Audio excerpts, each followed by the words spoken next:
नमस्कार, सुप्रभात। स्वागत है आप सभी का। मैं हूं आपके साथ अमृता चौरसिया और आइए नजर अब तक की तमाम बड़ी खबरों पर। प्रधानमंत्री नरेंद्र मोदी ने कहा है कि कोरोना की स्थिति से निपटने के लिए केंद्र और राज्य अब तक जिस तालमेल के साथ आगे बढ़े हैं, इसी लय को आगे भी बनाए रखना है। सोमवार को मुख्यमंत्रियों से वीडियो कॉन्फ्रेंसिंग के जरिए बात करते हुए उन्होंने कहा कि कोरोना का फैलाव देश के किन इलाकों में किस रफ्तार के साथ हो रहा है, इसके बारे में अब हमारे पास भौगोलिक रूप से स्पष्ट जानकारी है। उन्होंने कहा कि लॉकडाउन के दौरान बीते कुछ दिनों में देश के कई हिस्सों में धीरे धीरे ही सही लेकिन निश्चित रूप से आर्थिक गतिविधियां शुरू की गई हैं और आने वाले दिनों में इसे और तेज करना होगा। उन्होंने कहा कि हमें इस बात का एहसास होना चाहिए कि कोविड-19 के खिलाफ लड़ाई को अब और अधिक केंद्रित किया जाना चाहिए। प्रधानमंत्री ने कहा कि आगे बढ़ते हुए हम सभी को इस बात का ध्यान रखना होगा कि कोरोना संक्रमण के फैलाव पर पूरी तरह से रोक लगाई जाए, सुरक्षात्मक उपायों और 2 गज दूरी के मंत्र का पालन हो। प्रधानमंत्री ने एक अहम बात भी कही कि इस वायरस से ग्रामीण भारत अभी तक अछूता रहा है और हमें ये सुनिश्चित करना होगा कि ये स्थिति बनी रहे। आज से आंशिक रूप से ही सही ट्रेन सेवाएं फिर से बहाल की जाएंगी। इसकी शुरुआत 15 जोड़ी ट्रेनों यानी कि वापसी यात्रा समेत कुल 30 ट्रेनों के साथ की जा रही है। ये ट्रेनें नई दिल्ली स्टेशन से स्पेशल ट्रेनों के रूप में चलाई जा रही हैं, जो कि डिब्रूगढ़, अगरतला, हावड़ा, पटना, बिलासपुर, रांची, भुवनेश्वर, सिकंदराबाद, बंगलुरु, चेन्नई, तिरुवनंतपुरम, मडगांव, मुंबई सेंट्रल, अहमदाबाद और जम्मू तवी को जोड़ेंगी। इन रेलगाड़ियों के सीमित स्टॉपेज होंगे। इन ट्रेनों के लिए आरक्षण कल यानी कि सोमवार से शुरू हुए थे। सफर के दौरान कुछ बातों का विशेष ख्याल रखना होगा। यात्रियों के लिए फेस कवर या मास्क लगाना अनिवार्य होगा और ट्रेन के प्रस्थान करने समय उन्हें अपनी स्क्रीनिंग करानी होगी। सिर्फ उन्हीं लोगों को ट्रेन में चढ़ने की अनुमति दी जाएगी जिनमें कोरोना के कोई लक्षण नजर नहीं आएंगे। ट्रेनों के परिचालन कार्यक्रम समेत विस्तृत विवरण भी रेलवे ने जारी कर दिया है। अगले चरण में धीरे धीरे देश के दूसरे शहरों के लिए भी ट्रेनें चलाई जाएंगी।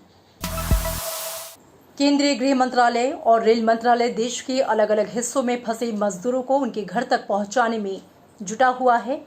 अब तक 450 से भी अधिक ट्रेनें कई लाख प्रवासी श्रमिकों के लिए चल चुकी हैं। अगले कुछ हफ्तों तक प्रतिदिन 100 से भी अधिक ट्रेनों के चलने की उम्मीद है। श्रमिक स्पेशल ट्रेनों के जरिए प्रवासी कामगारों की सुचारू आवाजाही सुनिश्चित करने के लिए सोमवार को गृह मंत्रालय और रेल मंत्रालय ने राज्यों और केंद्र शासित प्रदेशों के नोडल अधिकारियों के साथ वीडियो कॉन्फ्रेंसिंग के जरिए चर्चा की। बैठक में इस बात पर विशेष जोर दिया गया कि प्रवासी श्रमिकों को आश्वासन दिया जाए कि उनकी यात्रा के लिए पर्याप्त संख्या में ट्रेनें चलाई जाएंगी। साथ ही इस बात पर भी जोर दिया गया कि सभी राज्य सरकारों को बिना किसी बाधा के और श्रमिक स्पेशल ट्रेनें चलाने में रेलवे के साथ सहयोग करना चाहिए और इसके लिए उनसे अपील की गई। सरकार ने उस खबर का खंडन किया है जिसमें यह कहा गया है कि जिन लाभार्थियों ने अब तक आधार नंबर उपलब्ध नहीं करवाया है, उनका राशन कार्ड रद्द कर दिया जाएगा। सरकार ने सभी राज्यों को स्पष्ट रूप से निर्देश दिया है कि आधार नंबर लिंक न होने की स्थिति की वजह से वास्तविक लाभार्थी को खाद्यान्न कोटे के अधिकार से वंचित नहीं किया जाना चाहिए।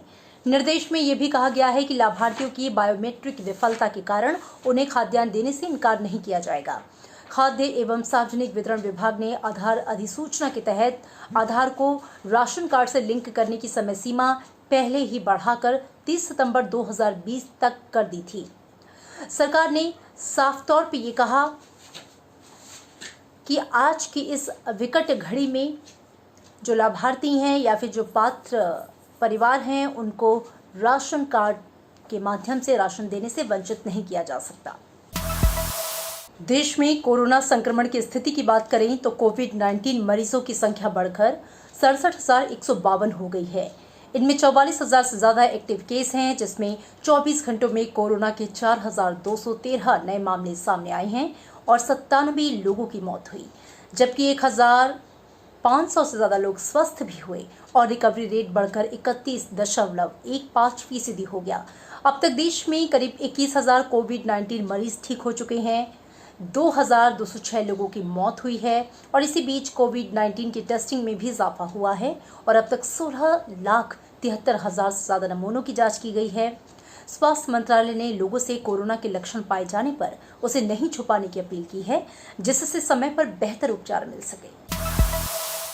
कोरोना से निपटने के लिए बने प्रौद्योगिकी और डेटा प्रबंधन से जुड़े अधिकार प्राप्त समूह 9 ने जानकारी दी है कि अब तक 9.8 करोड़ स्मार्टफोन में आरोग्य सेतु ऐप डाउनलोड किया जा चुका है और आरोग्य सेतु ऐप से निजता को कोई खतरा नहीं है।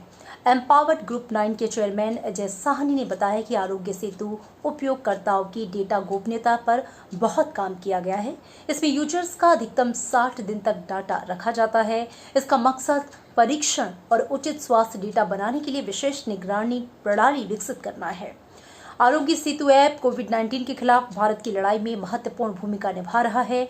ऐप लोगों को संक्रमित रोगियों के संपर्क में आने से पहले सचेत करता है, साथ ही कोरोना को लेकर स्वयं मूल्यांकन को भी सक्षम बनाता है।